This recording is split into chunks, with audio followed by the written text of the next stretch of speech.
ये मेरे प्यार प्रसाद, आज का वीडियो बहुत ही ज़्यादा खास होने वाले हैं।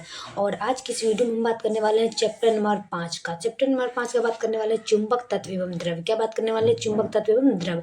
ये प्रश्न आप सभी छात्रों को एग्जाम में पूछे जाएंगे। ये चैप्टर नंबर 5 का प्रश्न और ये क्वेश्चन बैंक का हम आप लोग को एग्जाम तक में टोटल जितने क्वेश्चन बैंक का प्रश्न आता है फिजिक्स केमिस्ट्री बायोलॉजी का चैप्टर बाय चैप्टर, और वो भी वायरल प्रश्न हम आप लोग को बताएंगे। तो सभी छात्र मेरे इस चैनल पर बने रहेंगे और इस वीडियो को एंड तक जरूर देखिएगा। तो चलिए मेरे प्यारे छात्र, इस वीडियो को हम स्टार्ट करते हैं। प्रश्न नंबर 1 में कह रहा है चुंबक फ्लक्स। चुंबकीय फ्लक्स का ऐसा ही मात्रक क्या है? तो चुंबकीय फ्लक्स का ऐसा ही मात्रक होता है वेबर। क्या होता है? वेबर। याद रखेंगे, अगर एग्जाम में पूछेगा वेबर किसका ऐसा ही मात्रक है, तो वो है चुंबकीय फ्लक्स का। अगर पूछ दिया जाए चुंबकीय फ्लक्स का ऐसा ही मात्रक क्या है, तो वेबर। तो इसका आंसर होगा ऑप्शन नंबर बी। चलिए दूसरा में कह रहा है तांबा। तांबा क्या होता है? तांबा क्या है? ये सभी छात्रों को पता होना चाहिए कि तांबा क्या है। तांबा है प्रतिचुंबकीय पदार्थ। क्या है? अगर पूछे कि प्रतिचुंबकीय पदार्थ क्या है, तो वो है तांबा। देखिए, एक प्रश्न से दो आंसर निकलता है। अगर एग्जाम में पूछे तांबा क्या है, तो प्रतिचुंबकीय पदार्थ। अगर पूछ दे कि प्रतिचुंबकीय पदार्थ क्या है, तो तांबा है। Option number C. चलिए अगला प्रश्न देखेंगे। 3 में कह रहा है कि निम्नलिखित में से किसकी चुंबकशीलता अधिक होता है? निम्नलिखित में से किसकी चुंबकशीलता अधिक होती है? तो इसका आंसर होगा प्रतिचुंबकीय। अगर एग्जाम में पूछे कि प्रतिचुंबकीय किसकी चुंबकशीलता से अधिक होती है, तो आप लोगों को क्या करना है? तो प्रतिचुंबकीय लगाना है। तो डायरेक्ट इसका आंसर वही आ जाएगा कि अगर निम्नलिखित में किसकी चुंबकशीलता अधिक होती है, वो होती है प्रतिचुंबकीय। चुंबकीय की प्रतिशीलता चुंबकशीलता अधिक होती है। Option number A. चलिए अगला देखेंगे। 4 में कह रहा है कि दो समान चुंबक जिनमें प्रत्येक का चुंबकीय आघूर्ण m है परस्पर लंबवत रखे जाते हैं, वह एक क्रॉस का चिन्ह बनाते हैं। निकाय का परिणामी चुंबकीय आघूर्ण क्या होगा? प्रश्न कर रहा है कि दो समान चुंबक जिनमें प्रत्येक का चुंबकीय आघूर्ण m है परस्पर लंबवत रखे जाते हैं, वह एक क्रॉस चिन्ह बनाते हैं। निकाय का परिणामी चुंबकीय आघूर्ण, निकाय का प्रतिचुंबकीय आघूर्ण क्या होगा? 4 का देखेंगे। और 4 में आपका आंसर कह रहा है √2m। क्या कह रहा है? √2m। Option number C. चलिए अगला का बात करते हैं। अगला आपका आता है 5 नंबर में। 5 नंबर में कह रहा है कि एक प्रबल विद्युत चुंबक बनाने के लिए कौन सी वस्तु बहुत अधिक उपयुक्त होगी? प्रश्न कर रहा है कि एक प्रबल विद्युत चुंबक बनाने के लिए कौन सी वस्तु बहुत अधिक उपयुक्त होगी? प्रश्न देखिए काफी महत्वपूर्ण है कि एक प्रबल विद्युत चुंबक बनाने के लिए कौन सी वस्तु अधिक उपयुक्त होती है। कौन सी वस्तु अधिक उपयोग होती है? तो इसका आंसर हो जाएगा नरम लोहा। नरम लोहा जो है ना, एक चुंबकशीलता को अधिक उपयोग में लाने के लिए उसे नरम बनाना पड़ता है। तो इसका आंसर होगा ऑप्शन नंबर डी। चलिए अगला देखेंगे कि गैस का द्रव्य क्या है? गैस और द्रव्य क्या है? सॉरी द्रव्य और गैस क्या है?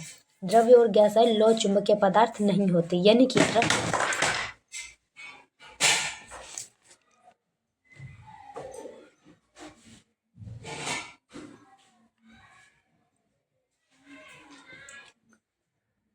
प्रश्न कर रहा है कि द्रव और गैस से, तो द्रव और गैस लौह चुंबकीय पदार्थ नहीं होते हैं।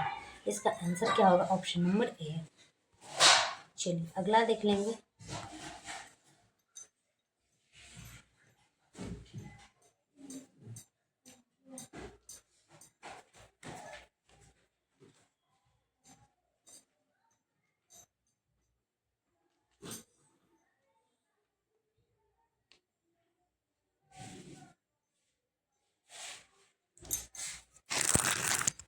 चलिए अगला कह रहा है कि निम्नलिखित में किस धातु की चुंबकीय प्रवृत्ति 1 से कम और ऋणात्मक होती है? देखिए प्रश्न कितना टॉपिक है। कह रहा है कि निम्नलिखित में किस धातु की चुंबकीय प्रवृत्ति 1 से कम और ऋणात्मक, 1 से कम और ऋणात्मक होती है? वो होता है डायमैग्नेटिक।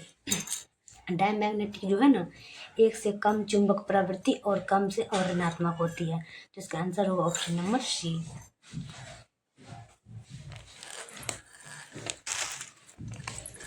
चलिए अगला कह रहा है 8 नंबर में कह रहा है कि अनुचुंबकीय पदार्थ की चुंबकीय प्रवृत्ति क्या होगी?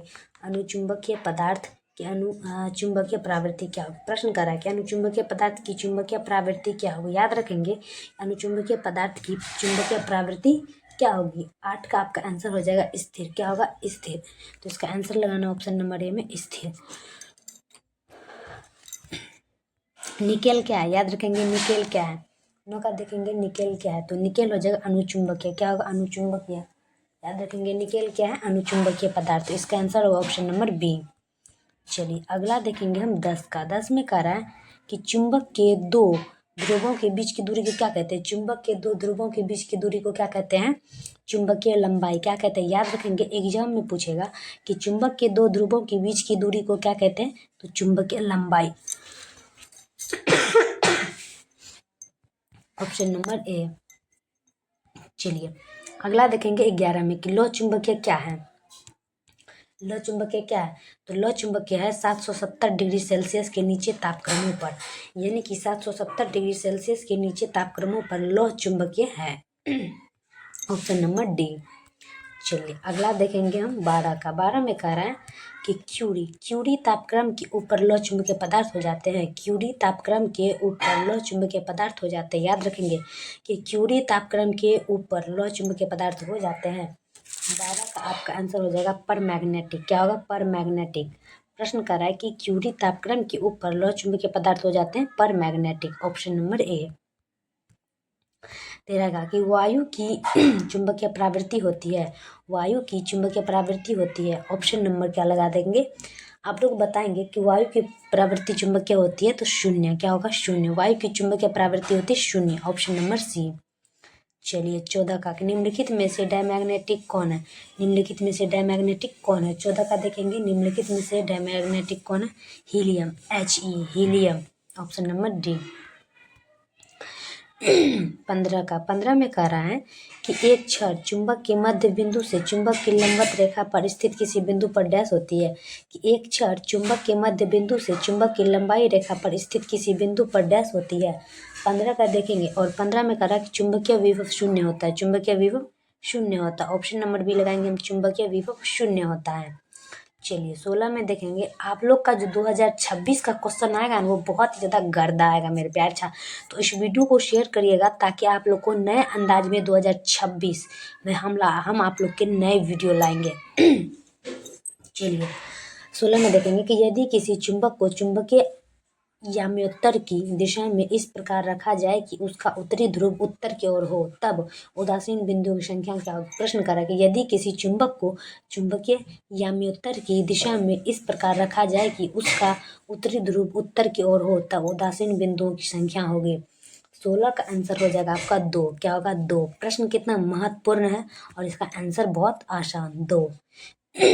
चलिए 17 में चुंबकीय मैग्नेटिस पोटेंशियल का मात्रक क्या होता है?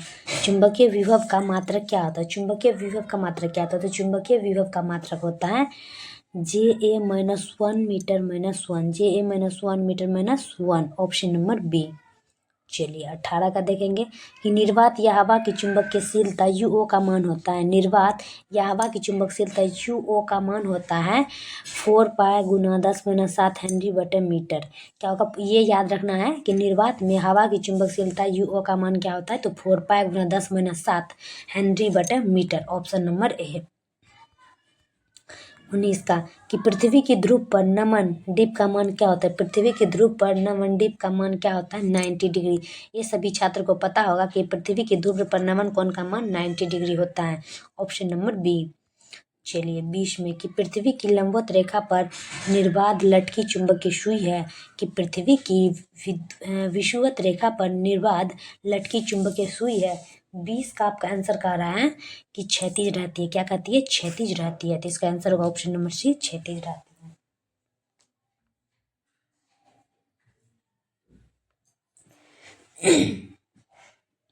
चलिए अगला देख लेंगे हम 21 में। 21 में क्या कह रहा है कि विद्युत चुंबकीय इलामेंट बनाने के लिए पदार्थ में होनी चाहिए। विद्युत चुंबकीय इलामेंट बनाने के लिए पदार्थ होनी चाहिए।